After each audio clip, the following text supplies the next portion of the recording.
찬송가 195장 찬송하시겠습니다.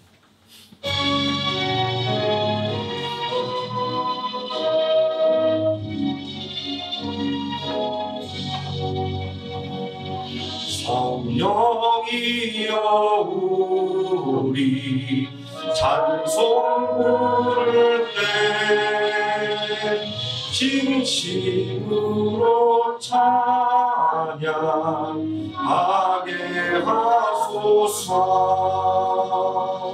성령이여 우리 기도 드릴 때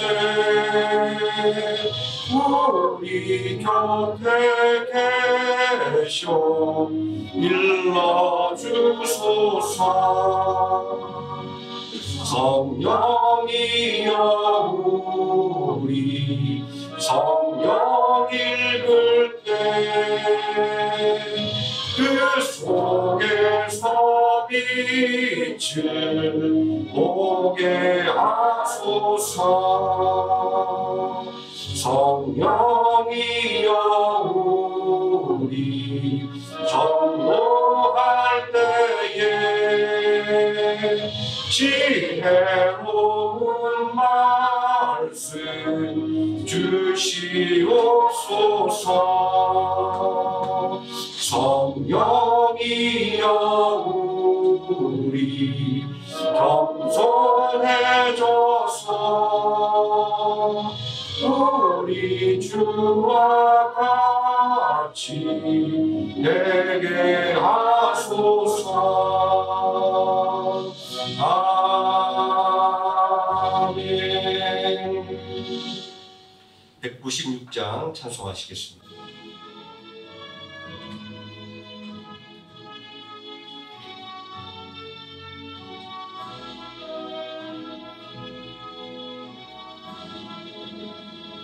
성령의 은사를 나에게 채우사 주님의 사랑 본받아 나 살게 하소서.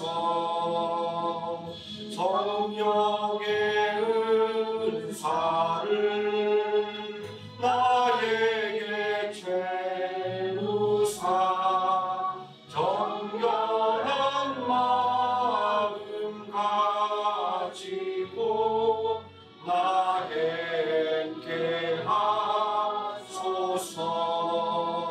성령의 은사를 나에게 채우사 더러운 세상 담요를 다 태워주소서. 성령의 은사를 나에게 채우사 영원한 주님 나 살게 하소서. 아멘. 197장 찬송하시겠습니다.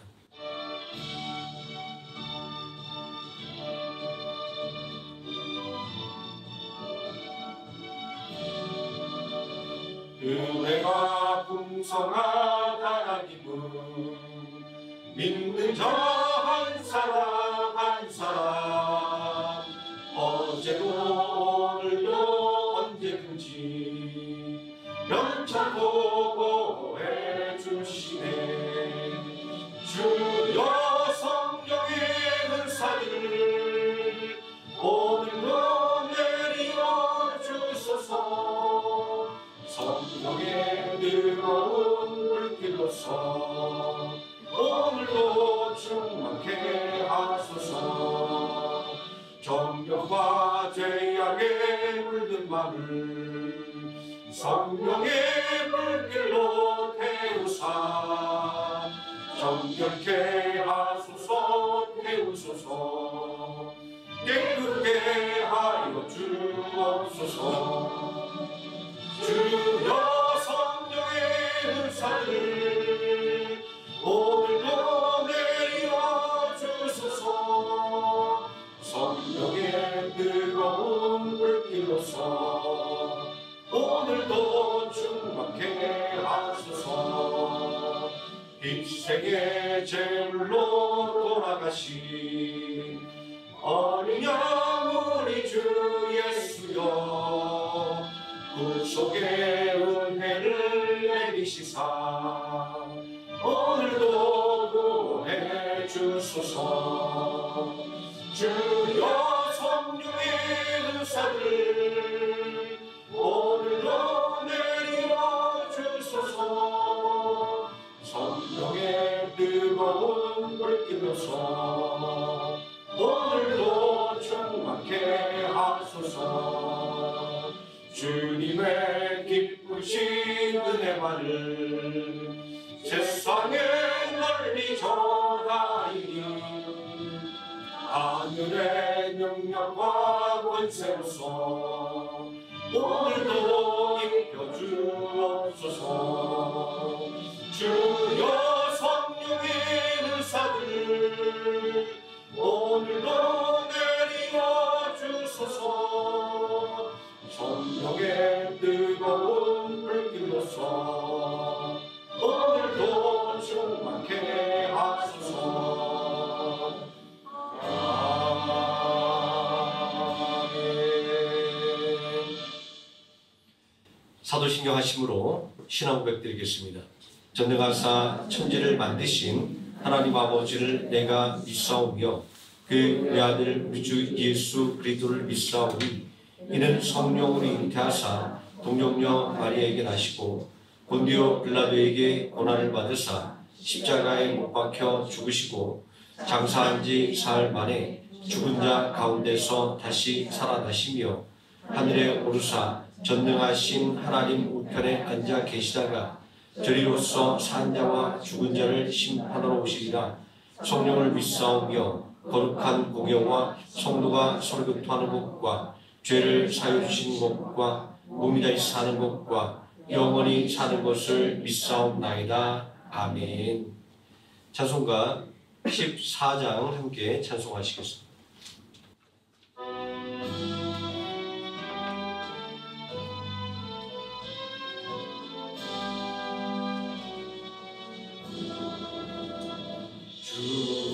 우리 하나님 하늘에 계시니 온천한 만민 주 앞에 찬송하네.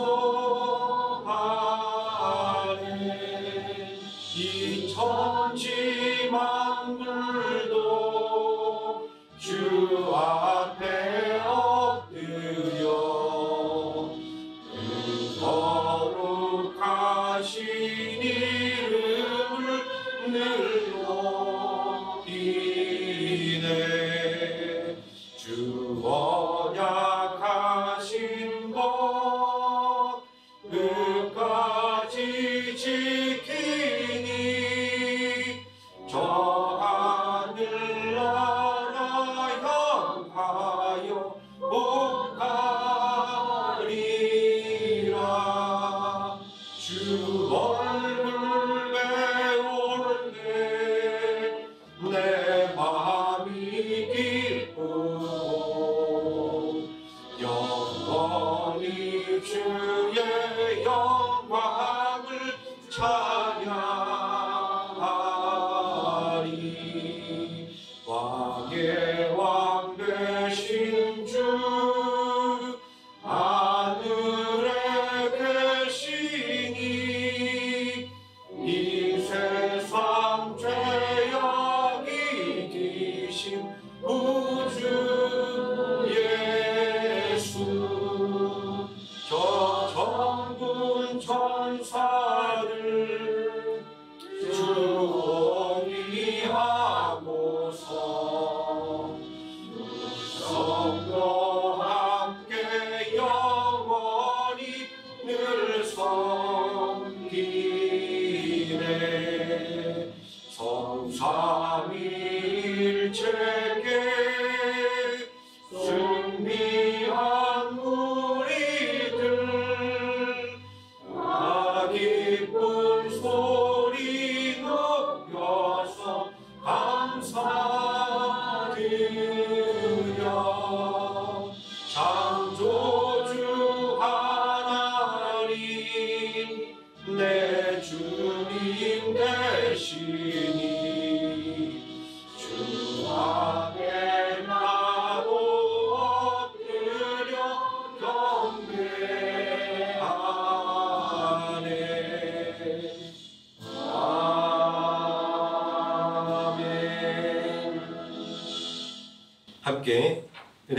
하나님의 말씀 시편 138편에서 함께 보도록 하겠습니다. 시편 138편 1절에서 8절까지 말씀입니다. 구약성경 903페이지 시편 138편 1절에서 8절까지 제가 먼저 한 절 읽고 우리 성도 한 절씩 교독하시겠습니다. 내가 전심으로 주께 감사하며 신들 앞에서 주께 찬송하리이다. 내가 주의 종을 영원하여 예배하며 주의 인자하심과 성실하심으로 말미암아 주의 이름에 감사하오니 이는 주께서 주의 말씀을 주의 모든 이름보다 높게 하셨습니다. 내가 간구하는 날에 주께서 응답하시고 내 영혼에 힘을 주어 나를 강하게 하셨나이다. 여호와여 세상의 모든 왕들이 주께 감사할 것은 그들이 주의 입의 말씀을 들음이오며 그들이 여호와의 도를 노래할 것은 여호와의 영광이 크심이니이다. 여호와께서는 높이 계셔도 낮은 자를 보호하시며 멀리서 동원한 자를 아시니이다.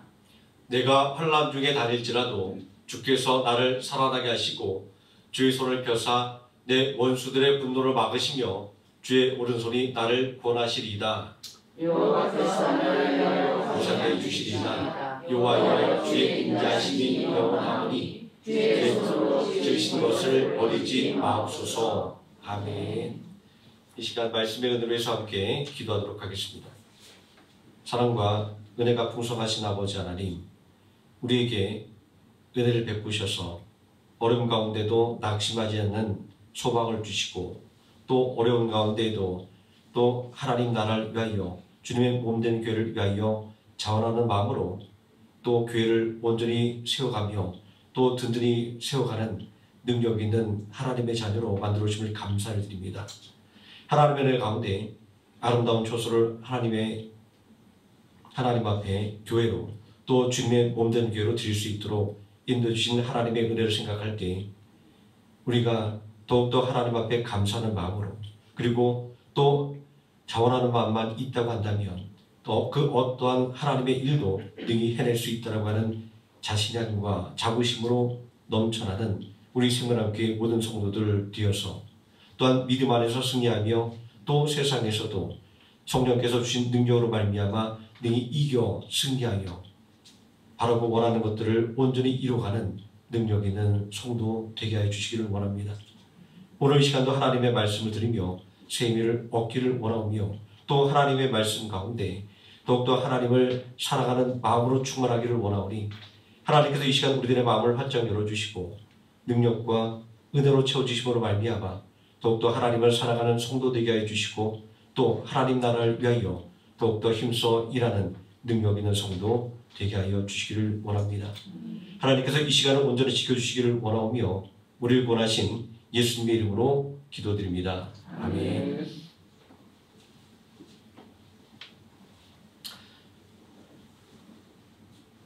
제가 정신이 많이 없는 것 같아요. 찬송은 430장 다 떼고 없습니다. 그대로 진행을 하겠습니다.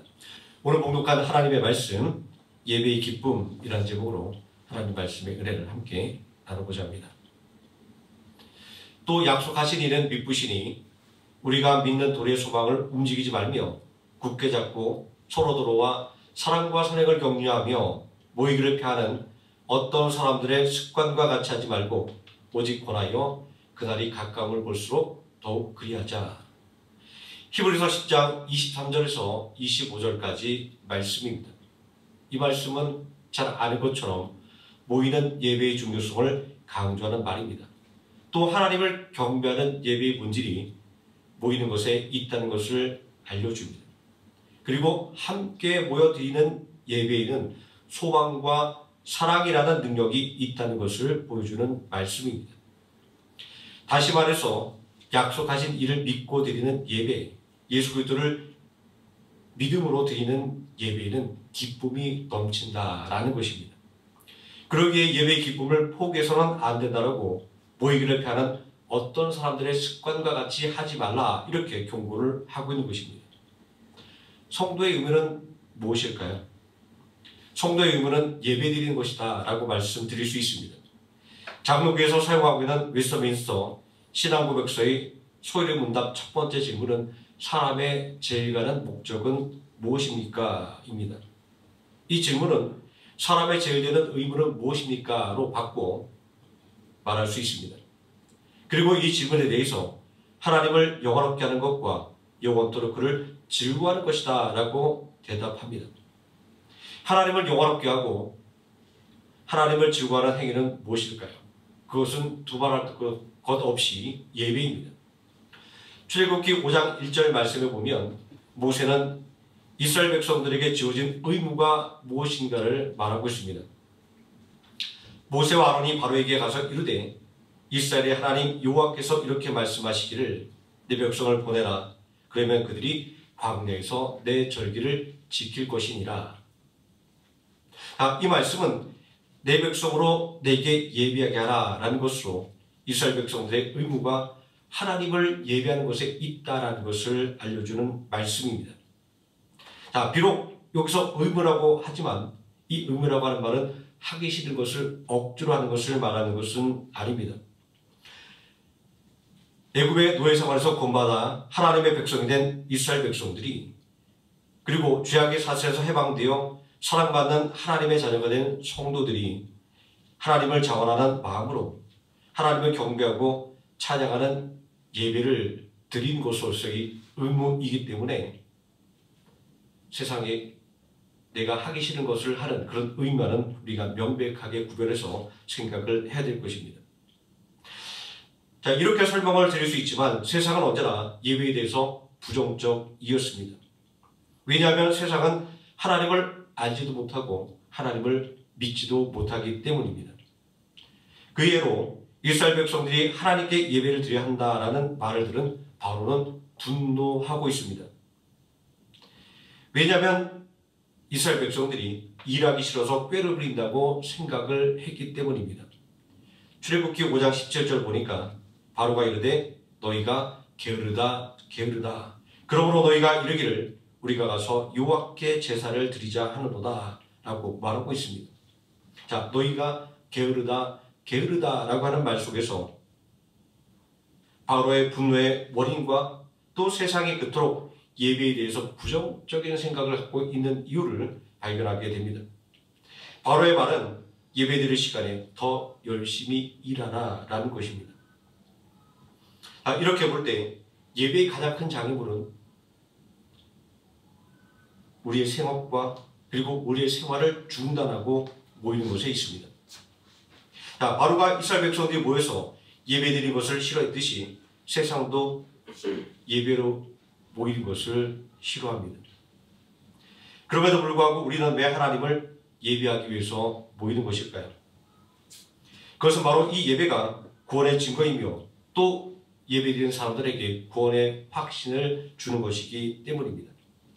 히브리서 10장 19절 말씀은 죄로 말미암아 하나님께 나아갈 수 없는 죄인들이 예수 그리스도의 피로 말미암아 하나님의 성소 앞으로 담대하게 나갈 수 있게 되었다라고 증거하고 있습니다. 이 예배는 구원받은 사람만이 드릴 수 있는 것입니다. 그러니 예배는 구원받은 사람이 마땅히 드려야 할 의무라고 말하는 것입니다.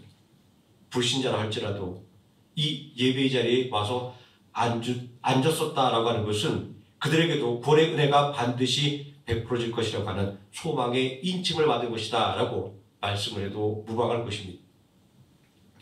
죄인이었던 우리가 예수 그리스도로 말미암아 예배의 자리에 설 수 있는 것은 하나님께서 예수 그리스도를 믿는 자마다 구원해 주시겠다고 약속을 주셨기 때문입니다. 하나님의 여러 성품을 이야기할 때 우리는 하나님의 인자와 성실 등등의 수많은 성품을 이야기할 수 있습니다. 전능하고 무한하신 하나님을 표현하기 위해서는 이 세상의 어떤 표현을 다 동원한다 할지라도 모자라기 때문입니다. 하지만 그 수많은 하나님의 성품 중에서 하나님께서 우리에게 가장 앞세워서 말씀하는 성품이 있습니다. 그것은 바로 약속을 지키는 하나님의 성품입니다. 본문 2절 말씀을 보게 되면 주의 이름에 감사하오리니 이는 주께서 주의 말씀을 주의 모든 이름보다 높게 하셨습니다 라고 하나님의 약속을 지키는 성품을 증거하고 있습니다. 여기서 주의 말씀이라고 하는 것은 하나님의 약속을 말합니다. 그러므로 이 말씀은 하나님께서 당신의 약속을 중요하게 여기고 약속을 지키는 것을 하나님의 다른 성품보다 더 높이 드러내셨다라는 것을 의미하는 것입니다. 신구약 성경을 관통하는 하나님의 약속을 하나만 꼽으라고 한다면 하나님이 세상을 이처럼 사랑하사 독생자를 주셨으니 이는 그를 믿는 자마다 멸망하지 않고 영생을 얻게 하려 하심이라. 요한복음 3장 16절 말씀입니다. 죄로 인하여 멸망에 이를 수밖에 없는 인생들에게 주신 구원의 약속과 그리고 약속을 반드시 지켜주시는 하나님의 신실성은 예수 그리스도의 십자가에서 분명하게 드러났습니다. 민수기 23장 19절에도 하나님은 사람이 아니시니 거짓말을 하지 아니하시고 인생이 아니시니 후회가 없으시도다. 어찌 그 말씀하신 바를 행하지 아니하시며 하신 말씀을 실행하지 않으시랴. 이렇게 기록되어 있습니다. 이처럼 약속을 가장 중요하게 생각하고 반드시 지켜주시는 하나님의 성품이야말로 우리 믿음의 소망의 근거가 되는 것입니다. 우리가 받은 구원을 확신할 수 있는 부정할 수 없는 확실한 근거가 되는 것입니다. 이러한 하나님의 약속이 있기에 그 약속을 오늘도 나의 것으로 소유하고 누리기 위해서 우리는 오늘도 우리의 귀한 시간을 하나님 앞에 드려 예배의 자리로 모이게 되는 것입니다. 이 예배는 모든 사람들에게 열려 있음에도 불구하고 오직 예수 그리스도로 말미암아 하나님의 자녀가 된 성도에게 주어진 특권의 자리입니다. 그러므로 시대를 초하여 성도들은 언제나 예배의 자리에 서기를, 예배의 자리에 있기를 사모했던 것입니다. 오늘 우리가 함께 읽은 시편 138편의 말씀은 다윗의 시입니다. 우리는 이 시를 통해서 예배를 간절하게 사모하는 한 성도의 모습을 찾아볼 수 있습니다. 다윗은 약 20년간 사울의 칼을 피해 광야를 떠돌아다녀야만 했습니다. 한 곳에 정착하지 못하고 산과 들과 광야로 이곳저곳을 떠돌 수밖에 없는 인생에게 예배의 자리는 그 어느 때보다도 그리웠을 것이기 때문입니다. 이제 예배라고 하는 것은 무엇인지를 에 대한 질문을 통해서 성도에게 예배가 왜 그림의 자리일 수밖에 없는 것인지 그리고 왜 성도에게 의무가 될 수밖에 없는 것인지를 살펴보고자 합니다. 예배라고 하는 것은 무엇일까요? 그냥 사전적인 의미로 살펴보면 초월적인 존재에게 경외를 표하고 숭배하는 의식입니다. 초월적인 존재를 숭배하는 예식이라는 공통적인 의미를 가지고 있지만 우리 기독교의 예배와 그리고 우상의 종교들을 봐야 예배는 분명한 차이를 가지고 있습니다. 그렇게 예배라고 하는 것은 아주 특별하게 개신교의 예배를 가리키는 용어가 되었습니다. 가톨릭 교회는 예배를 미사라고 부르고 불교에서는 예불이라고 하는 용어를 사용하고 있습니다.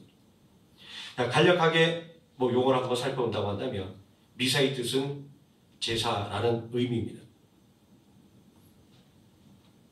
미사에 대해서 간략하게 설명하면 예수님께서 우리 죄를 대속하기 위해서 십자가에서 피 흘려 주신 것을 드라마처럼 재현을 하는 것입니다.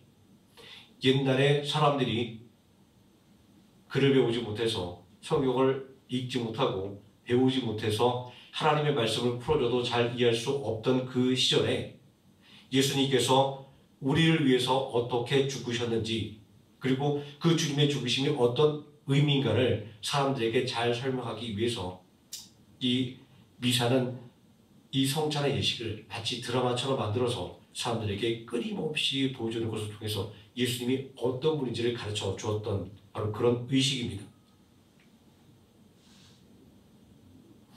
그리고 다음에 예불이라고 하는 것은 쉽게 얘기하면 목탁을 치면서 불경을 외우는 것입니다. 제가 한국 살 때 저희 집 뒤편 산에 절이 있었는데 매일 한 새벽 4시도 아닌 것 같아요. 그 전부터 목탁을 두는 불경을 내는 소리가 들렸던 그런 기억이 떠오릅니다. 이 불경은 일반 대중들이 읽을 수 없는 언어로 기록되어 있기 때문에 일반 대중들은 불경의 몇 구절들을 들어서 그냥 외우거나 아니면 그것도 안 돼서 우리가 다큐멘터리 같은 데 보면 큰 통들이 있죠. 불경을 넣은 그 통들이 있는데 그 통을 한 바퀴 돌립니다. 우리는 성경을 처음부터 끝까지 읽어야 일독을 한다고 그러지만 이 사람들은 그 불경이 들어있는 통을 한 바퀴 돌리면 불경을 일독을 한 거로 쳐줘요. 그래서 그 사람들은 그렇게 불경을 한번 만지고 아니면 탑을 도는 것으로 그들이 예배를 드린다 이렇게 하고 있는 것을 볼 수 있습니다. 자, 하지만 예배의 본질은 이러한 의식에 들어있지 않습니다. 예수님은 사마리아 여인과의 대화 속에서 영과 진리로 예배할 때가 오나니 하나님은 영과 진리로 예배하는 자를 찾으신다라고 말씀하고 있습니다. 자, 이 말씀 속에서 우리 기독교 신앙이 다른 종교와 구분되게 만드는 아주 중요한 포인트가 들어있습니다. 다른 종교에서 드리는 예배의 목적은 복을 빌고 그리고 복을 받는 데 있습니다. 반면 기독교의 예배의 목적은 하나님을 경배하는 데 있습니다. 물론 하나님을 경배하는 가운데 하나님의 은혜를 받기도 하지만 우리가 은혜 받기 위해서 우리가 하나님으로부터 무엇인가 받기 위해서 먼저 예배드리는 것이 아니다라는 것이 근본적인 차이다라는 것입니다. 우리말 성경에 번역된 예배라고 하는 단어에 해당되는 한자어는 예배의 본질이 제사 드리는 곳에 있다라는 것을 의미하고 있습니다. 자, 구약 성경에 보게 되면 레위기는 이스라엘 백성들이 하나님 앞에 제사 드리는 방법을 아주 구체적으로 자세하게 이야기하는 것을 볼 수 있습니다. 하나님 출애굽기 5장 1절의 말씀에서 모세를 통하여 출애굽의 목적이 분명하게 하나님께 제사 드리는 것에 있다라고 하는 것을 알려주고 있습니다. 또 출애굽기 3장 10절 말씀에서 하나님은 모세에게 이스라엘 백성들이 출애굽하여 하나님께 예배드리게 될 것이다 또 말씀하고 있습니다. 자, 우리 여기서 제사와 예배가 성경 안에서 동일한 의미로 사용되고 있음을 알 수가 있습니다. 자, 그러므로 이스라엘 백성들이 드리는 제사와 예배는 애굽의 종살에서 벗어난 이스라엘 백성들이 나아갈 길을 제시해 주는 것이었습니다. 우리는 레위기에 제시된 제사를 통해서 예배의 근본적인 의미에 대해서 또 기독교의 예배가 의미하는 것이 무엇인가를 생각해 볼 수가 있습니다. 레위기에서 제시하는 5가지 제사는 소제로부터 시작됩니다. 자, 곡식을 하나님 앞에 드리는 제사인데 이 제사는 하나님에 대한 존경과 경배를 표현합니다. 다음 화목제는 흠없는 황소나 염소나 양으로 드리는 것으로 하나님과의 화평과 친교를 위해서 드리는 제사입니다. 그래서 십자가에 달려 우리 죄를 대속하신 예수님을 하나님과 우리 사이의 화목제물이 되셨다라고 우리는 그렇게 말씀을 하는 것입니다. 그 다음은 속죄제, 속건제, 번제인데 이 3가지 제사는 그냥 큰 의미로 따졌을 때 자신이 알고 지은 죄와 알지 못하고 지은 죄에 대한 속죄를 위해서 드리는 제사입니다. 이 제사가 요구하고 있는 것은 무엇일까요? 그것은 이제 애굽의 노예에서 하나님의 백성으로 변화된 이 변화된 시물에 걸맞는 새로운 삶의 양식입니다. 하나님은 이스라엘 백성들을 향해서 이렇게 요구하고 있습니다. 나 여호와 이스라엘의 하나님이 거룩하니 너희도 거룩하라. 레위기 19장 2절의 말씀을 통해서 분명하게 드러나는 것은 우리가 하나님 앞에 드리는 예배라고 하는 것은 하나님의 거룩에 물들어가는 그러한 의식이다라는 것입니다. 다음으로 하나님께 드리는 예배가 예배자에게 기쁨이 되는 이유가 무엇인지를 우리는 살펴볼 필요가 있습니다. 예배가 우리에게 기쁨이 되는 첫 번째 이유는 우리가 구원을 받았기 때문입니다. 다윗은 자신이 하나님을 찬양하고 경배하는 이유를 7절 말씀에서 이렇게 밝히고 있습니다. 내가 환난 중에 다닐지라도 주께서 나를 살아나게 하시고 주의 손을 펴사 내 원수들의 분노를 막으시며 주의 오른손이 나를 구원하시리이다. 이 말씀 속에서 우리가 하나님께 예배드리는 이유가 분명하게 드러나 있습니다. 바로 그것은 하나님께서 우리를 구원해 주셨기 때문입니다. 이런 하나님의 구원의 역사는 옛날 다윗에게 일어났던 일로 그치는 것이 아니라 오늘날 우리 성도들에게 그리고 생명나무 교회에도 반복적으로 일어나는 하나님의 현재적인 역사라고 하는 것입니다. 아마 우리 성도들은 다 마음속에 이 말씀을 드리면서 우리 교회가 이곳으로 이전한 그 모든 과정을 떠올리시게 될 겁니다. 큰 어려움 가운데 그리고 할 수 없는 가운데 교회 이전이 결정되고 또 교회 이전의 과정을 진행하면서 많은 것들이 갖춰진 것들이 하나도 없었지만 그럼에도 불구하고 자원하는 마음으로 또 교회를 위하여 또 하나님의 영광을 위한 마음들이 모일 때 우리가 무사하게 이곳으로 교회를 이전하여 하나님 앞에 예배드릴 수 있는 것들을 우리가 직접 체험하면서 하나님께서 어떻게 우리를 지키시고 보호해 주시고 그리고 하나님 앞에 간절한 마음을 가진 사람들을 어떻게 세워가시는지를 우리 모두는 다 경험을 했습니다.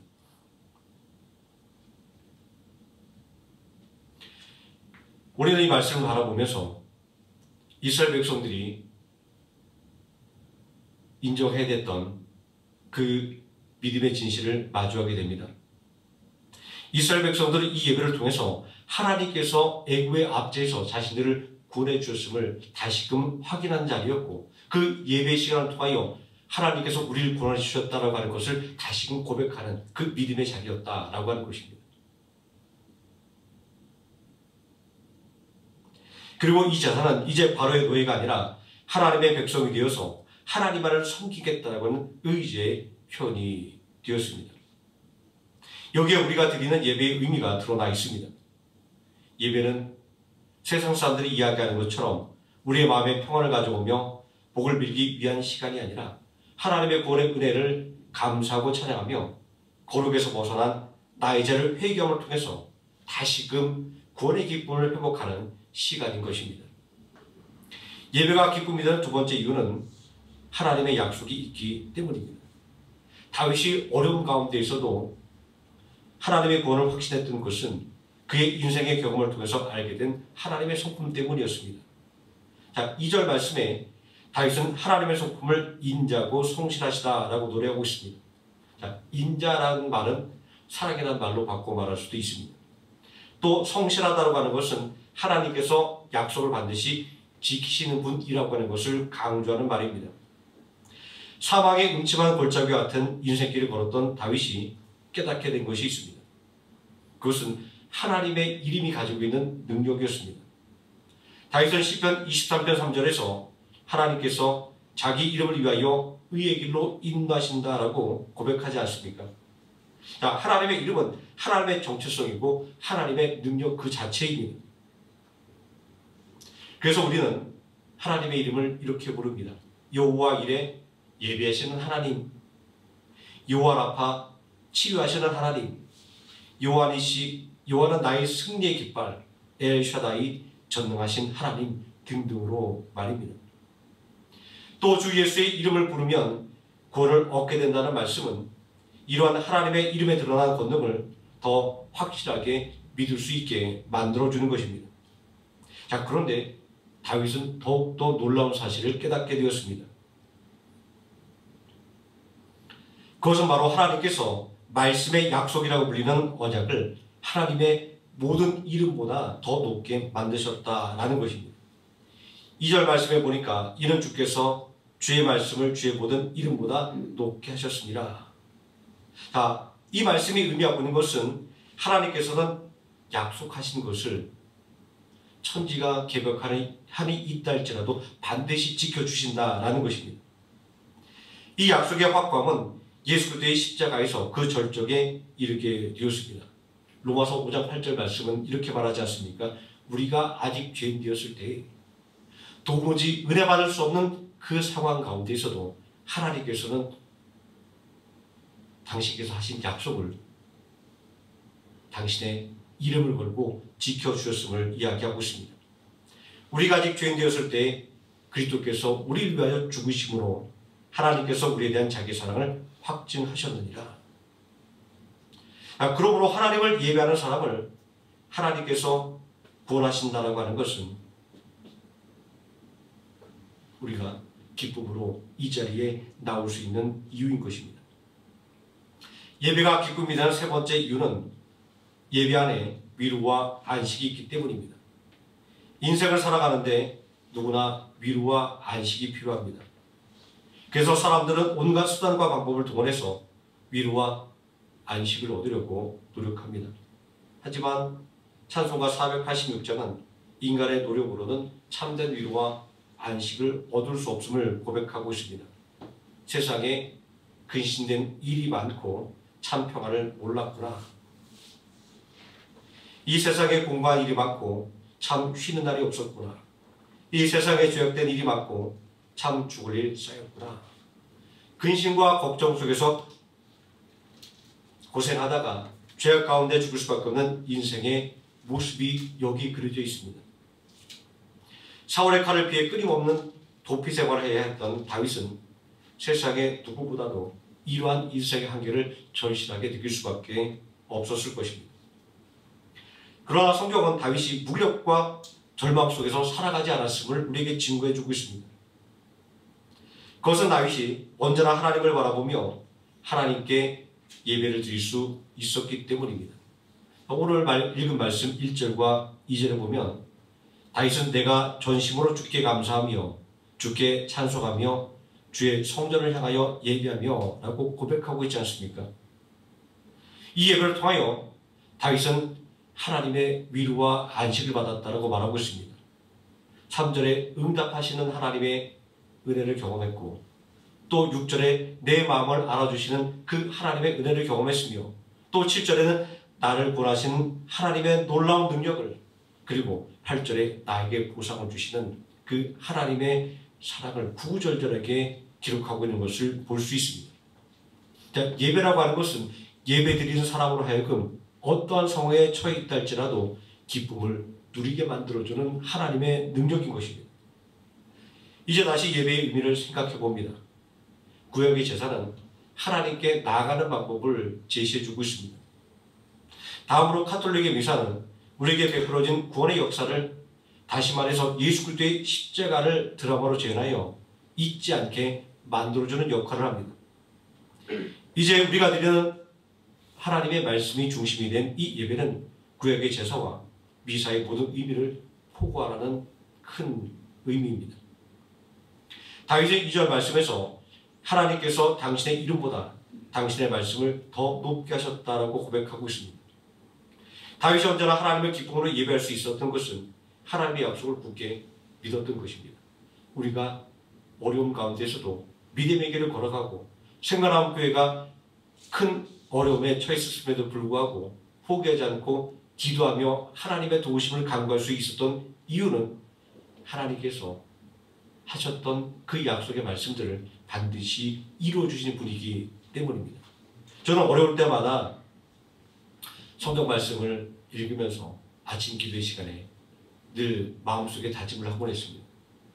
인간적으로 생각할 때 그리고 세상적인 이치와 그리고 판단으로 볼 때 길이 보이지 않았지만 성경 속에 있는 하나님의 말씀을 읽고 묵상할 때마다 반드시 하나님께서 세워주시고 그리고 하나님께서 이끌어주신다는 확신을 갖게 되면서 그 어려운 시기들을 온전하게 버텨낼 수 있었습니다. 다윗이 그 어려움 가운데서도 그의 믿음을 지켰고 그리고 그가 기쁨 가운데 살아갈 수 있었던 것은 그가 그 어려움 가운데서도 하나님께 드리는 예배를 포기하지 않고 그리고 상황을 따지지 않고 언제나 하나님을 향한 예배의 마음을 잊지 않았기 때문임을 우리는 알 수 있습니다. 오늘 우리가 드리는 말씀의 중심이 된 예배가 추구하는 목적이 바로 여기에 있습니다. 우리에게 계시는 하나님의 말씀을 통해서 그리고 성경에서 말하는 계시는 어떤 사람들이 이야기하는 것처럼 특별한 암호처럼 쓰여 있는 것도 아니고 그리고 특별한 능력을 가져야만 해석할 수 있는 것이 아닙니다. 계시라고 하는 말은 커튼을 열어주시다라는 말입니다. 바로 들리면 이런 커튼을 먼저 치는 것을 바라겠죠. 지금 셔터가 닫혀 있지만 셔터를 올리면 아마 밝은 빛이 들어올 겁니다.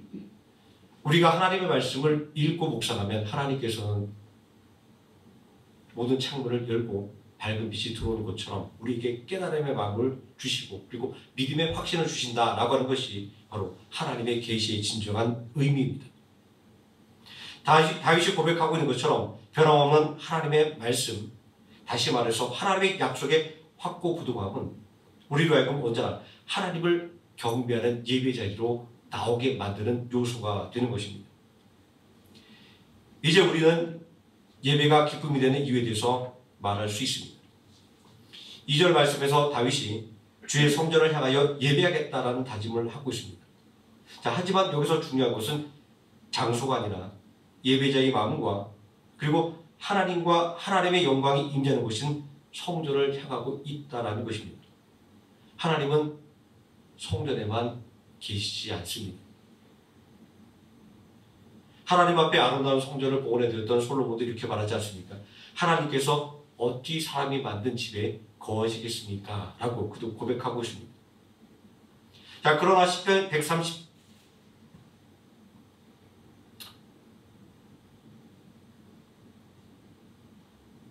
138편 7절에서 8절 말씀은 내가 주의 영을 떠나 어디로 가며 주의 앞에서 어디로 피하리까? 내가 하늘에 올라갈지라도 거기 계시며 소홀에 내 자리를 펼지라도 거기 계시니이다 라고 성전에 메어있지 않은 하나님의 편만함에 대해서 증거를 하고 있습니다.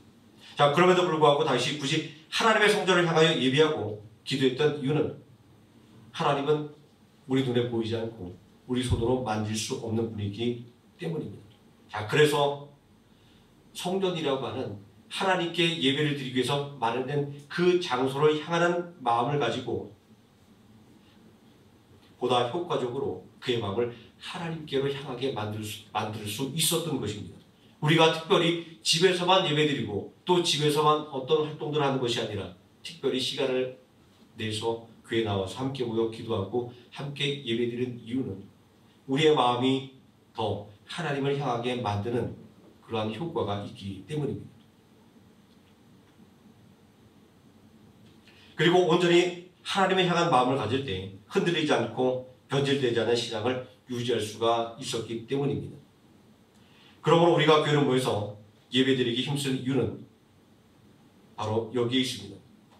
함께 드리는 예배를 통해서 우리의 마음을 보다 더 하나님께로 향하게 할 수가 있고 또 시험과 유혹에 흔들리지 않고 변질되지 않은 신앙을 유지할 수 있게 되기 때문입니다. 이러한 예배의 본질은 성도들에게 구원의 확신이 흔들리지 않도록 만들어주고 또 삶 속에서 임재하는 하나님의 구원을 소망하게 만듭니다. 우리가 예배 자리에 나오지 않고 하나님의 말씀에서 멀어진다고 한다면 우리는 세상 일에 치이고 깨지고 넘어져서 더 이상 어떠한 소망도 갖지 못하고 그렇게 살아갈 수밖에 없게 될 것이기 때문입니다. 온전히 예배를 통하여 얻게 되는 구원의 확신과 그리고 하나님의 도우심에 대한 소망은 성도들로 하여금 다시금 예배의 자리로 모일 수 있게 만드는 힘인 것입니다. 자, 우리는 이러한 예배의 특성 속에서 하나님을 예배하는 실질적인 이유를 발견하게 됩니다. 예배는 우리의 신앙의 고백을 통해서 드려지는 것이고 또 예배는 우리의 믿음을 더욱더 굳건하게 만들어주는 것입니다. 이러면서 하나님께 드리는 예배는 우리의 삶을 온전하게 만드는 통로가 되는 것이며 그리고 어떠한 일이 있다 할지라도 예배를 소홀하게 대할 수 없는 마음을 우리 마음 가운데 점점 자라게 만들어주는 것입니다. 그러나 세상은 우리를 예배의 기쁨에서 멀어지도록 끊임없이 유혹을 하고 있습니다. 이러한 세상에 유혹에 지지 말고 구원의 소망과 확신을 따라서 예배의 기쁨을 더욱더 사모하는 성도가 되어서 영혼이 잘된 것 같이 범사가 잘되고 강건한 은혜를 누리시는 하루의 생명함께 성도님 되시기를 예수님의 이름으로 축원드립니다. 아멘. 기도하시겠습니다. 전능하신 아버지 하나님, 누구보다 험한 인생을 살았던 다윗, 누구보다 인생의 밑바닥에 내려갔던 다윗이 그 모든 어려움들을 이겨내고 승리할 수 있었던 비결을 하나님께 드리는 예배에 있었다라고 고백하고 있습니다. 온갖 슬픔이 다가올 때에도 하나님을 생각하는 예배 가운데 슬픔을 이겨내고 기쁨을 맛볼 수 있었고, 또 절망이 몰려오는 그 순간에도 하나님을 예배함으로 소망으로 충만할 수 있었다라고 우리에게 이야기하고 있습니다. 아버지 하나님, 오늘 우리도 다윗과 같은 큰 어려움은 아니지만, 그러나 내가 생각할 때 나만 겪는 어려움이 있습니다. 내 힘으로 해결할 수 없는 그러한 문제들이 있습니다.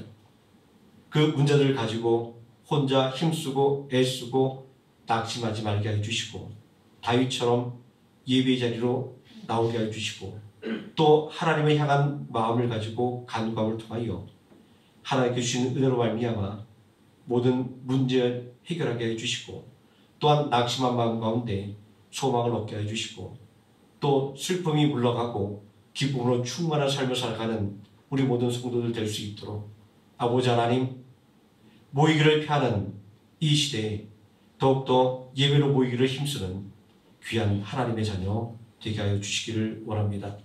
예수님의 이름으로 기도드립니다. 아멘. 찬송가 434장 찬송하시겠습니다.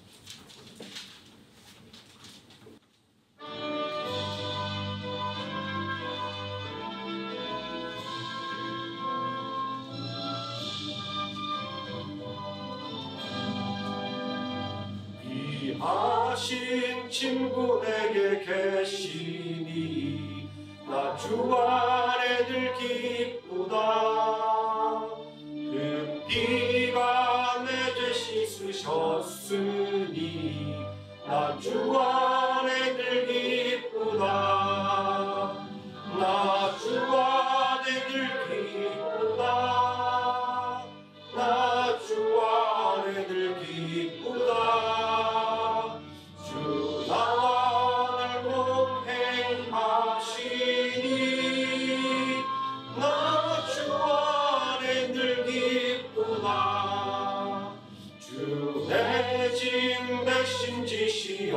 지시었으니 나 주 안에 늘 기쁘다. 내 생명 버려 나를 구하니 나 주 안에 늘 기쁘다. 나 주 안에 늘 기쁘다. 나 주 안에 늘 기쁘다. 주 나를 동행하시니 나 주 안에 늘 기쁘다. 주 은총을 내게 더하니 나 주 안에 늘 기쁘다. 그 악한 죄악에서 지키니 나 주 안에 늘 기쁘다. 나 주 안에 늘 기쁘다. 나 주 안에 늘 기쁘다. 주 나를 동행하시니 나 주 안에 늘 기쁘다. 아멘. 광고 말씀드리겠습니다.